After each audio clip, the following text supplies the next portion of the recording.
Nós estamos hoje com uma pessoa bastante interessante, igual disse o Rony Ramalho. Ele é escritor, ele tem uma série de profissões, mas isso ele vai dizer aqui para nós. E eu não sei como é que sobra tempo para ele escrever, né? Porque ele tem um monte de coisa que ele faz. Mas antes de falar com ele, eu quero dar uma boa tarde para Marilson Dorigon. Boa tarde, Marilson. Boa tarde, Inácio. Boa tarde, Rony. E eu fico muito feliz de receber, o Inácio daqui a pouco vai apresentá-lo, mas é um amigo de longa data, amigo do vôlei, do esporte, é um cara que sempre gostou de todos os tipos de esporte e sempre gostou de pedalar, né?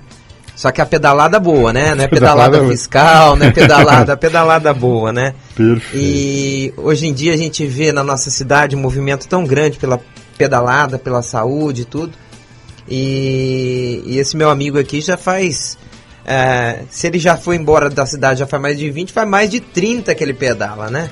Muito mais, né? Então, é um prazer recebê-lo aqui na Rádio Sertã FM. Ok. Então, eu quero dizer para vocês que realmente Sertanópolis é uma cidade privilegiada, né? Sertanópolis já deu artistas, Sertanópolis já deu inventores, vários escritores aqui de Sertanópolis. Então Sertanópolis é uma cidade privilegiada aqui para aparecer esse pessoal que faz essas coisas como se estivesse brincando, né? Com uma criatividade muito grande, e isso é um orgulho aqui para a nossa cidade.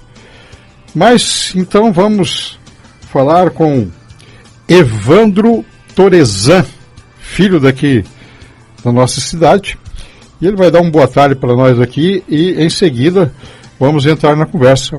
Boa tarde, Evandro. Boa tarde, meus amigos de Sertanópolis, é um prazer estar aqui com vocês. Evandro, você, além de escritor, passa o seu perfil profissional assim para os ouvintes terem uma ideia, igual eu disse antes, como é que sobra tempo para você escrever, porque você tem uma série de ocupações, né? Certo. Eu sou formado pela Universidade Estadual de Londrina, fiz Ciência da Computação, trabalho com isso, né, depois de formado, me formei no começo de 99 e desde lá trabalho com informática, né, com desenvolvimento de sistemas. E hoje eu trabalho no Tribunal de Contas da União, sou concursado e trabalho na área de tecnologia do tribunal. E a sua família, o seu pai, seu papai, sua mamãe moram aqui em Sertanópolis? Isso, eu sou filho do Rui Torezan, que tem um mercado ali na Rua São Paulo. Isso, meu amigo Rui Torezan, né? Inclusive ele que me deu esse livro aqui, que eu estou com ele, tá? Legal. Bacana. Bom, vamos lá. Esse livro que você escreveu aqui é De Catedral a Catedral. Dizendo para nós o mistério, o que é de catedral a catedral. E como passar em concurso público andando de bicicleta, né? Que é uma coisa bastante interessante, né? Certo. Eu comecei a prestar concursos porque eu estava com uma dificuldade na minha vida profissional. Estava na iniciativa privada e morava em Brasília. E resolvi prestar concursos. Brasília é a capital dos concursos. Então comecei a prestar e quando surgiu um concurso que eu estava esperando há algum tempo, eu fiz uma promessa de que se eu passasse nesse concurso, eu iria pedalando da Catedral de Brasília até a Catedral de Aparecida, no interior de São Paulo. De Brasília a Aparecida? Exatamente. E quantos quilômetros dá isso? São 1.500 quilômetros. Nossa Senhora! E eu, como um ciclista de mountain bike, eu gosto de andar, não gosto de asfalto, né? Eu gosto de andar em estradas de chão, trilhas. E eu prometi que eu iria por estradas de chão até lá. Ah, mais essa ainda? Você foi por estrada de chão? Estrada de chão. E como é que faz os estudos de uma coisa que nem você falou? Você não gosta de ir por asfalto. Por asfalto é mais simples. Isso. Como você consegue mapear para ir, Evandro? Eu pego o Google Maps, tem vários aplicativos hoje em dia. E você vai criando o que a gente chama de track log, né? Que são os caminhos que eu quero percorrer, que você consegue baixar para o seu GPS. Então eu mapeei esse caminho todo, de Brasília até Aparecida por estradas de chão e fui pedalando. E quando eu passei nesse concurso que eu prometi, continuei estudando, já que eu estava no ritmo de estudos, e acabei passando em 8 concursos nesse período. Fiquei 1 ano e meio estudando, passei em 8 concursos e cumpri a promessa. E comecei a cumprir a promessa em 2014 e terminei em 2016. Eu dividi a minha promessa em 3 parcelas. Né? Aqui no início do seu livro, você fala aqui da solenidade, foi emocionante, principalmente quando o hino nacional foi tocado, que a ficha caiu, né? Isso daqui refere-se a quê? A minha posse no TCU. A sua posse no TCU. Isso aí foi a minha posse no TCU. Você foi em que ano, Evandro? Foi em final de 2012, dezembro de 2012. Foi muito emocionante mesmo, né? Meus pais estavam lá, eu que fiz o discurso da posse. Inclusive, é o discurso que está aqui no livro, né? Esse é o primeiro capítulo. Parabéns, muitíssimo bonito, né? Emocionante, realmente, esse discurso que você fez aqui, né? Nessa solenidade lá, né? Uhum. Obrigado. E aí você, após isso daí, você já assumiu o seu posto de trabalho. Isso. A posse é o momento que a gente assume, né? Assume o posto de trabalho. Mas mesmo assim você continuou pedalando ainda. Eu pedalo desde que eu morava aqui em Sertanópolis, né? É um desde hobby, os 15 né? anos de idade, exatamente. Marilson Dorigon, uma pergunta aí pro Evandro. Não, só lembrando, que nem eu falei, o Evandro, eu conheço ele há muitos anos, a gente jogava vôlei juntos, né? E tudo mais, sempre foi um esportista e tudo mais. Lembro da época que você passou na UEL, a gente é da mesma idade, então a gente, né, mais ou menos conviveu com a mesma turminha aqui em Sertanópolis e cada um seguiu um caminho. Lembrando que o TCU, né, o concurso que o Evandro passou, é um dos mais disputados do Brasil, tá, meus amigos? Não é fácil, não. Com certeza, né? Mas ele sempre foi um cara estudioso, um cara que sempre traçou metas e conseguiu concluí-las. Eu, primeiramente, dou os parabéns para ele pela vida dele, por tudo. Tive o prazer de conhecer a família dele há uns anos atrás, num evento que eu tive o prazer de estar trabalhando, mas, né, de rever o Evandro, que estava com a família ali também. Mas é legal ver amigos da gente de velhas datas se destacando, né? E fazendo.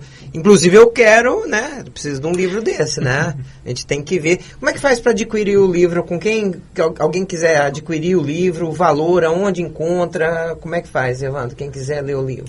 Pode comprar diretamente no meu site, eu despacho, né? O site é o serpedalante.com/catedral, vai direto para o hot site do meu livro. E aqui, quem mora em Sertanópolis pode comprar no mercado do meu pai, lá na Rua São Paulo, ou na Farmacopeia. Que nem você falou, pedalar, estudar, sempre teve na tua vida há muitos anos. Da onde nasceu a ideia de começar a escrever, Evandro? Começou como um hobby e virou livro, ou você já teve a ideia, não, vou fazer um livro? Não, começou como um hobby. Eu escrevo há muito tempo. Até quando eu morava aqui em Sertanópolis eu já escrevi. Eu tenho textos da época que eu morava aqui. Então sempre gostei de escrever, só que eu sempre escrevi pra mim, né? Nunca escrevi... sempre escrevi pra mim no começo. Depois de um certo tempo eu comecei a escrever para alguns blogs. Até que há uns 3 anos eu criei meu próprio blog, que é o Ser Pedalante, e escrevo para ele desde aquela época. E sempre quis escrever um livro, só que eu nunca cheguei a uma história com início, meio e fim para que desse um livro, né? Até que essa ideia surgiu. Inclusive essa ideia do livro surgiu na segunda fase da viagem, quando eu estava cruzando a Serra da Canastra, que eu falei, nossa, essa história dá um belo livro. E surgiu lá e formatei como um livro e virou isso aí, virou essa obra. O Evandro, aqui no seu livro você relata logo no início aqui do amigo Sid Clay. Sim. Né? Uhum. O Sid Clay que você conheceu e você até teve dúvidas, né? Vou consultar a santa, né? Se vai pagar a promessa direta, né? Você desviou o seu trajeto, é isso aí? Desviamos um pouco. Não era o caminho que eu tinha mapeado, mas o Sid Clay, que a gente conhece por Sid, né? É um amigo aí que eu conheci lá em Brasília, pedalando, né? Nos grupos de pedal lá de Brasília. E ele tem parentes no interior de Minas Gerais, em Coromandel, em Patrocínio, e ele queria passar a visitar esses parentes durante a viagem. Então a gente desviou um pouco, não foi muito não. Aumentou um pouquinho o trajeto, mas foi ótimo, né? Que a gente conheceu outras pessoas fantásticas lá da família dele. Que você fala aqui, né, que isso daqui, você teve a fase 1 de Brasília-Araxá, né, no Planalto Central, depois a fase 2, Araxá-Mococa, exato. Você passou pela Serra da Canastra, né? Sim. E depois a fase 3, Mococa-Paraty, Caminho da Fé. Caminho da Fé. Rapaz. Oi. Deixa eu só fazer uma pergunta Faça. Pro Evandro aqui. Como que você começou a pedalar? Desde quando você morava aqui, qual que foi a ideia? Ou você falou, ou você, eu vou pegar uma bike e vou sair. O que veio na sua cabeça para começar a pedalar? Bom, ou alguém te, né? Começar a pedalar, a gente começa como brincadeira, né? Como todo mundo, quando criança. Depois de um certo tempo, o meu pai tem um mercado e eu fazia entregas para ele de bicicleta. Com aquela cargueira. Então, fazia muita força lá. E depois de um tempo, o Joás, meu cunhado, marido da Ellen, da farmácia, ele comprou uma mountain bike, uma das primeiras que foram fabricadas, era uma da Monarch. E a gente começou a pedalar eu comecei a pedalar com ele nessa época, fazendo trilha, né? Eu acho que eu tinha uns 15 anos, de 15 a 18 anos, não lembro exatamente. Mas foi lá que a gente começou a pedalar para fazer trilha, pedalar com distâncias maiores. Mas até então era 20 quilômetros, 30 quilômetros. Ia daqui em Bela Vista e voltava, né? Dava 36 quilômetros. Ia para 1º de maio, 20 e poucos, 40 no total. E com o tempo as distâncias foram aumentando, né? Foram crescendo. Eu já cheguei a pedalar 200 quilômetros um dia só. Nossa. Aqui também você cita, vamos mexer um pouquinho com a sua emoção agora. O primeiro concurso público que você fez, né? Você passou, né? Você passou, só que você ficou em 38º lugar e não assumiu, né? Foi uma frustração para você ou não? Não, na verdade, esse 38º lugar foi no concurso do TCU. Do TCU, exatamente. O primeiro concurso que eu passei não foi esse, foi um concurso do Ministério da Educação. Perfeito. Eu passei em primeiro do Ministério da Educação. E como eu disse no começo, eu fui fazendo outros concursos. O último que eu fiz foi do TCU. Fiquei em 38º lugar e realmente foi um baque. Foi um baque, mas não desanimou, né? Não, e assim, o TCU tinha o histórico de chamar todas as pessoas que passavam nos concursos, né? Nessa época que eu fui chamado.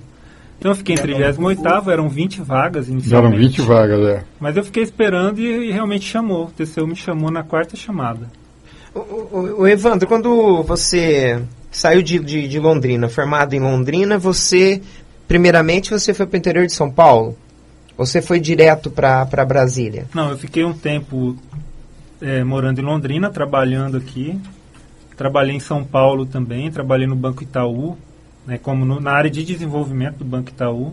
Cheguei a montar uma empresa em Londrina com os amigos e com essa empresa a gente prestou serviço em São Paulo, em Santa Catarina, em Florianópolis. Até que o último serviço que essa empresa que eu montei foi prestar foi em Brasília. Nós ficamos lá uns 6 meses trabalhando e nessa época que eu me desentendi com os sócios e a gente acabou encerrando a empresa, mas eu gostei muito de Brasília, eu achei muito legal a cidade e resolvi ficar por lá. E minha vida começou lá em Brasília nessa época, em 2003. Aí depois ainda saí de Brasília, vim morar em Botucatu, interior de São Paulo, fiquei 4 anos. É que eu vi uma história de você no interior de São Paulo, por isso que eu tô lembrando. Em Brasília mesmo, você está há quanto tempo? Eu fiquei 1 ano e meio a primeira vez que eu mudei em Brasília, que eu fui para Brasília. Aí voltei para Botucatu, fiquei 4 anos em Botucatu e voltei para Brasília em 2008. Então eu estou lá há quase 10 anos. Esse ano vai fazer 10 anos, daqui 3 meses. Mas em 2008 você voltou para Brasília, ainda não estava no TCU, ainda não, aí você voltou para outra empresa lá? Voltei para a mesma empresa que eu tinha saído, quando eu vim para Botucatu, voltei para trabalhar nela, é uma empresa que se chamava Politec na época. Fiquei lá mais 1 ano e pouco, e aí que começou a história do livro, né? Aí sim, assim, era uma empresa privada, E aí perdi o emprego e tal, e aí que eu vi que eu precisava mudar minha vida, né? E foi quando eu comecei a estudar. Ô Evandro, deixa eu só fazer uma pergunta. Diz que Brasília tem um clima muito seco, né? É bom ou é ruim para pedalar isso aí? Para pedalar é bom. É bom? É bom, porque você fica... Brasília é assim, ele chove, lá chove de outubro até maio, mais ou menos. Dezembro, janeiro, chove muito. Uhum. Então, nessa época, você consegue pedalar, mas tem esses períodos de chuva. Certo. Agora, de junho até setembro, você pedala direto, não chove. É ótimo seco para mesmo. pedalar, é muito seco. Não faz frio lá, como faz aqui? Não faz frio. Mas não. por causa do clima, não é ruim para respiração, para... A gente acaba acostumando, né? Assim, a gente costuma pedalar lá em Brasília com 20% de umidade, Meu 30%. Deus. Nossa. E tem lugares que a gente vai quando está com essa umidade que as pessoas recomendam que não faça atividade física. Sim. Né? Sim. Pra gente é normal. No caso aqui, né? Aqui quando tá com 20% de umidade... a gente pensa que tá no deserto, né, Marilson? Feio o negócio. Abaixo de 30% é considerado de deserto mesmo. Sobre o seu livro, você falou que dividiu em três etapas, né, distintas. Qual que foi a mais complicada, assim, de pedalar, mais trabalhosa, mais subidas? O que você vê como principal problema? O tipo de estrada, subida? Qual que é o problema de pedalar nesse tipo de rota que você fez? O maior desafio dessas 3 fases foi o Caminho da Fé. O Caminho da Fé ele é muito difícil porque é a região da Serra da Mantiqueira.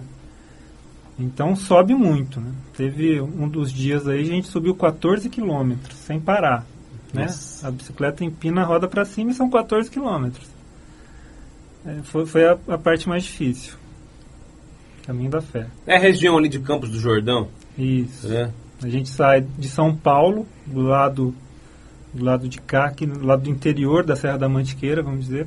Cruza a Serra da Mantiqueira, desce do outro lado, já no Vale do Paraíba, e chega em Aparecida. Meu Deus do céu. Pra quem gosta mesmo, e a gente até admira, né, o pessoal que faz isso aí. Para quem gosta e para quem tem fôlego, né? Precisa primeiro de um condicionamento físico muito bom, né? Boa alimentação, né? Que é ao contrário do que muita gente pensa, a alimentação de atleta não é arroz e feijão, né?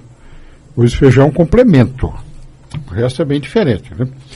Porque senão ele vai se dar mal, com toda certeza. Mas a gente nota aqui, você teve... o serviço público, né? Vamos falar do seu livro aqui, mas vamos falar também. O serviço público, ele é uma vocação ou uma oportunidade? Cada pessoa tem o seu... Tem que decidir isso, né? Para mim, eu acho que é os dois. Eu gosto muito de servir, de ser servidor, né? O trabalho é um trabalho normal, como qualquer outro. E servir o público assim, é importante, né? Não tem, a gente ultimamente a imprensa vem falando muito sobre o servidor público, né? Dizendo que o problema do país é o serviço público. Mas não tem como servir, não tem como ter administração pública sem servidores públicos, né? Então é uma ótima profissão para quem quiser seguir essa profissão. É difícil de entrar, não é fácil, mas vale a pena. Quando você está lá dentro, tem ótimos órgãos, né? Vale a pena tentar. É que hoje em dia também, que nem você estava falando, negócio de imprensa, se generalizou uma coisa que existe em todas as áreas. Em todas as áreas existe o bom e o ruim. Não só no público, no privado também, né? Então eu acho que a gente não deve generalizar. É que hoje em dia se liga ao público também muito, que tem que entender, gente, uma coisa é o funcionalismo público, outra coisa é a política, né? Existem cargos que tem pessoas que não têm capacidade nenhuma que são colocadas lá por causa de política. São pessoas que não prestaram concurso, são pessoas que muitas vezes não são formadas na área, não entendem nada da área e tá lá. Às vezes se coloca um ministro de saúde que nunca trabalhou com saúde, ou um cara de educação que nunca trabalhou com educação, ou um cara no Ministério do Trabalho que a profissão dele sempre foi político, nunca trabalhou em lugar nenhum, carteira assinada. Então é o que acontece no Brasil, né, Evandro? Eu acho que generalizar é que virou moda, né? Virou moda. Há alguns anos a gente teve um ministro, não me lembro o nome, ministro da Agricultura, que ele nunca um repórter perguntou para ele se ele já tinha visto um pé de soja. Ele não tinha visto. Estava lá como ministro da Agricultura. Teve uma vez que criaram o Ministério da Pesca e colocaram um cara que sempre foi só político, nunca saiu do Rio de Janeiro, o cara lá do Rio de Janeiro, entendeu? Carioca, tal. Ministro da Pesca, né? O cara manjava pra caramba de pescar, só se fosse em alto mar, nos iates dele da vida, né? Mas isso aí não... Ô Marilson, vamos rapidinho aqui pro intervalo, daqui a pouquinho a gente volta. Vamos tomar uma água. Isso, vamos tomar uma aguinha. Daqui a pouquinho a gente volta, não sai daí, são 2h54. São 3 horas da tarde, voltando com o nosso Boa Tarde Cidade, com o Sertão Comunidade. Inácio, você tem perguntas por Evandro? Sim, eu vou relembrar ele aqui, né? Para ele falar dos amigos dele, que alguns deles pedalam com ele até hoje, né? Opa! Que é o Alessandro Lima, o Alexandre Bastos, o Antônio Pedro, que é médico oftalmologista, né? Isso. O Cristóvão Naldi, o Dalton Schneider, Evandro Torezan, no caso você, Marcelo Veiga, Renato Araújo Alves, Cid Clay dos Reis Silva. Todo esse pessoal são seus companheiros de pedalada, né? São. Como é que é o nome do grupo, Evandro?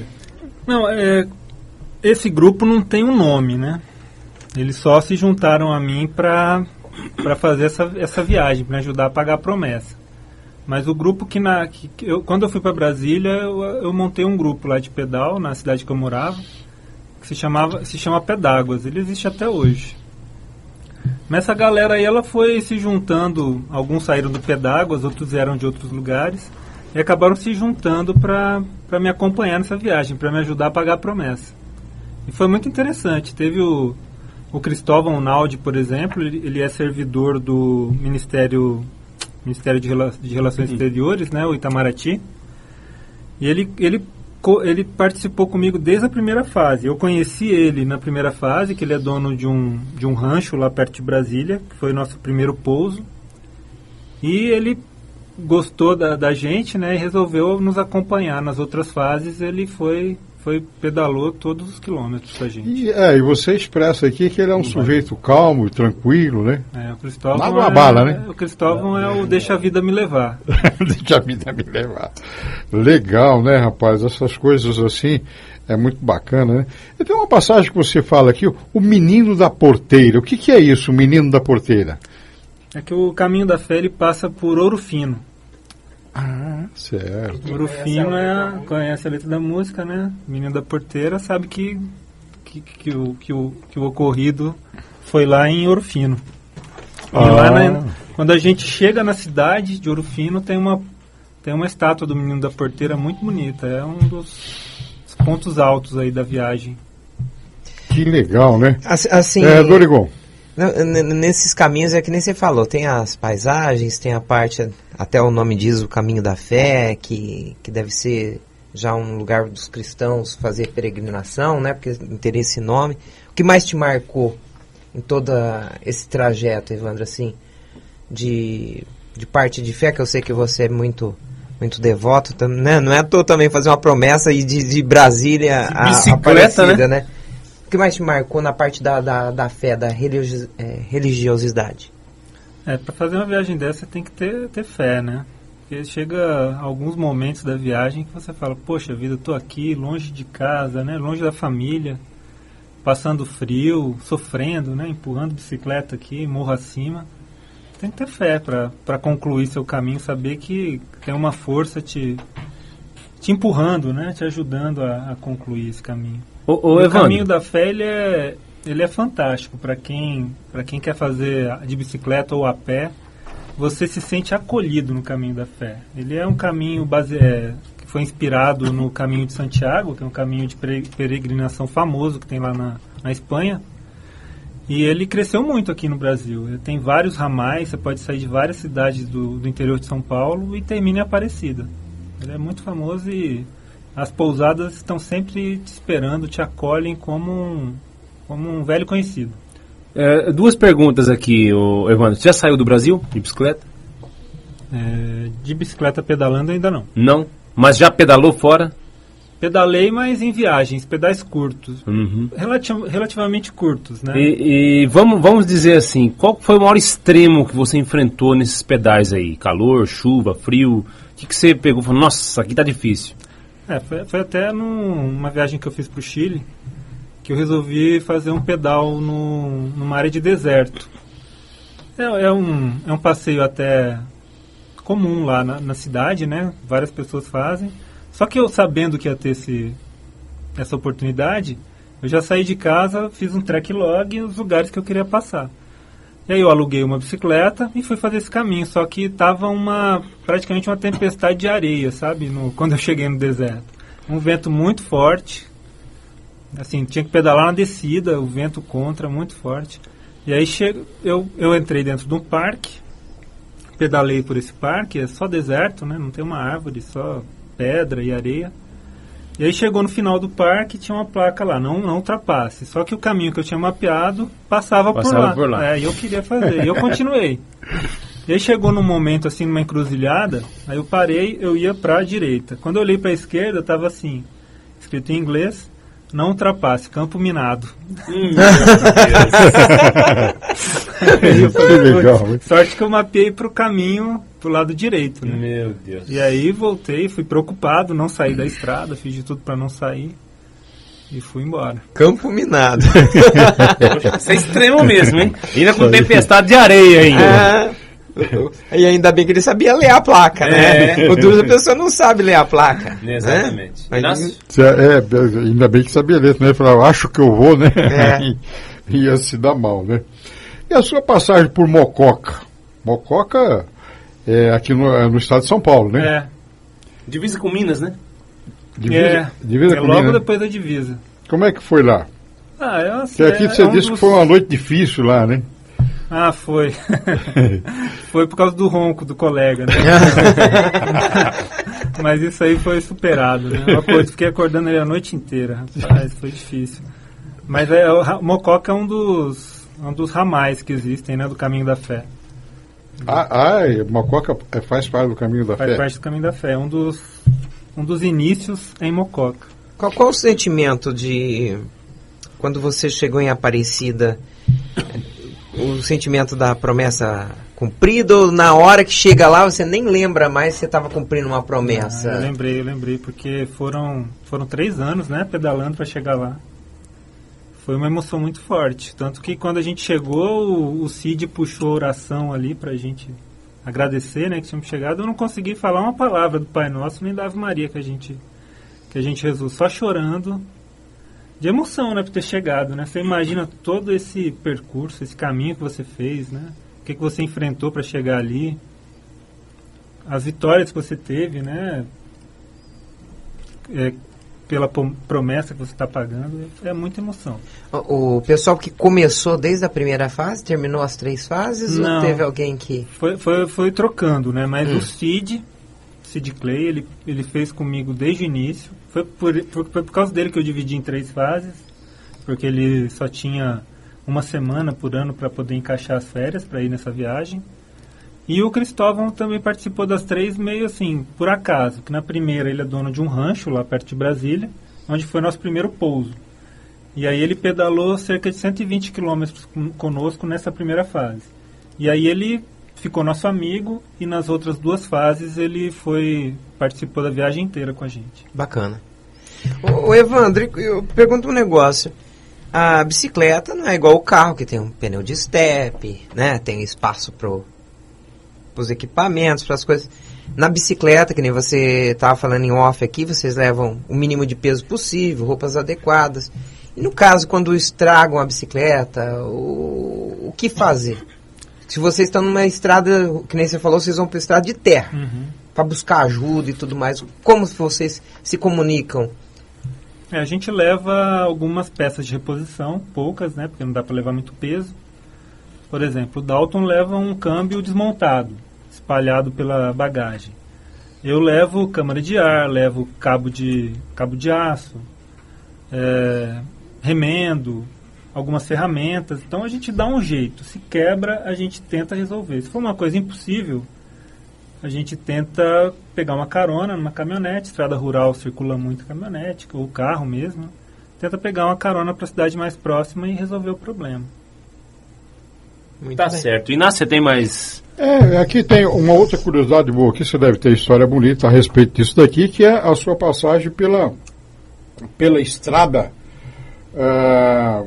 que foi criada lá no século XVII, né, das Minas Gerais, Estrada Real, né? Sim, legal por lá?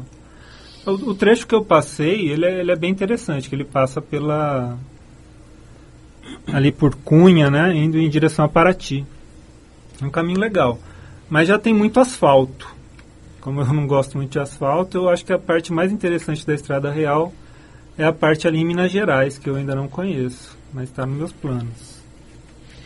Porque uma pena que tem várias estradas históricas. A gente pega perto de Curitiba, exemplo, a Estrada da Graciosa, que antigamente era vamos pôr assim, não era terra, mas era naquela pedra-sabão. Então, dá aquele sentido de rural ainda. Aí começa a se asfaltar esse tipo de estrada. Eu acho tão ruim pro turismo um negócio desse. Fica bom para trafegar, para ambulância, para polícia, mas para quem gosta do turismo rural, aquela estrada em pedra-sabão, né? Dá aquela cara de rural, né? E muita gente busca isso aí. Tá se acabando, né, Evandro? A maioria das estradas... É o progresso, né? Mas acontece muito. Lá em Brasília tem um caminho que a gente faz muito, que é de Brasília até Pirinópolis, uma cidade turística lá da região. Uma cidade muito bonita. E a maioria dos meus amigos ciclistas são ciclistas de mountain bike. A gente gosta de estrada de chão. E um dos caminhos mais percorridos nesse trecho, metade dele foi asfaltado. Isso acabou com a graça. Alguns bares até fecharam no caminho porque parou de passar ciclista. Tivemos que arrumar outro caminho. Evandro, nós estamos aqui conversando com o Evandro Torezan a respeito do seu livro, De Catedral a Catedral. Eu quero fazer uma pergunta para você bastante direta, assim. O que te inspira a escrever? Olha, é contar histórias. Sim, falando diretamente, é contar histórias, né? Mostrar para os outros que uma história de vida, né? Que pode inspirar os outros, que pode ajudar as outras pessoas também. E vem mais livros por aí, Evandro? Vem. Escrevendo um outro. Porque você continua pedalando, então continua vendo histórias. Aí, Inácio, você falou assim, o que inspira ele escrever? O cara que pedala tanto, que conhece tantos lugares, vai ter muito mais história para contar, né? Então acho que ele tem que expressar isso de alguma maneira, né? Sim, mas isso tem uma inspiração pessoal, porque tem muita gente que, não vou dizer que pedala, mas que viaja o mundo inteiro aí, não tem inspiração para escrever livro, lógico. Ele não escreve, quer dizer, isso é uma coisa que está dentro do artista, dentro da pessoa, né, dentro do escritor. Ele tem essa tendência natural a relatar para os outros, né, até a nível de motivação, para que outras pessoas tenham a oportunidade de fazer a mesma coisa e não fazem, né? Até por questão de tempo também. A gente vê várias celebridades aí que eles contam a sua história para terceiros, e o terceiro é que escreve o livro, né? Que é a tal das biografias, né? Exatamente. Então, por isso que eu perguntei, né? O que te dá inspiração para você escrever, né? Talvez seja uma característica minha, né? Porque a gente tenta se expressar de alguma forma, né? Eu sou uma pessoa calada, eu não falo muito, apesar de a gente estar conversando aqui tranquilamente, mas eu sou uma pessoa calada. Quem me conhece pessoalmente sabe que eu sou, como dizem aí, quietão, né? Quietão, então, assim, uma forma né? de eu me expressar escrevendo foi uma forma que eu encontrei, né? Quer dizer, você tem mais facilidade escrevendo de expressar as suas viagens, as suas ideias, do que falando. Né? Do projeto, quando você pensou, que nem você falou, que foi depois do segundo trecho que você teve a ideia de escrever o livro. Da ideia de escrever até acabar a obra, quanto tempo, Evandro? Olha, para escrever, quando eu terminava as viagens, todo dia eu fazia um resuminho, né, do que tinha acontecido. E quando eu terminava a viagem, eu levava, 3, 4 meses para escrever a viagem toda. Então foram aí 3 anos, né? Levei uns 9, um ano mais ou menos para escrever toda essa história. Só que depois teve todo o trabalho de montagem do livro, que também não é fácil, né? Diagramação, arte de capa. Como eu sou da área de informática, eu acabei fazendo tudo. Então, assim, demorou, sei lá, talvez 1 ano e meio que eu tenha me dedicado para escrever esse livro. Então, é interessante, ó, são 15 horas, 14 minutos, a hora passa rápido demais, né, rapaz? É brincadeira, eu quero te fazer uma última pergunta aqui, ó. Essa pergunta aqui define bem sobre todas essas viagens que você fez, e eu pergunto para você, qual o melhor lugar do mundo? Como eu digo aí no livro, né? O melhor lugar do mundo é a nossa casa. Né? Tá aí, né? A gente fica longe e sente falta, né? Da nossa casa, do nosso lar, dos familiares. Mas isso só sabe, né?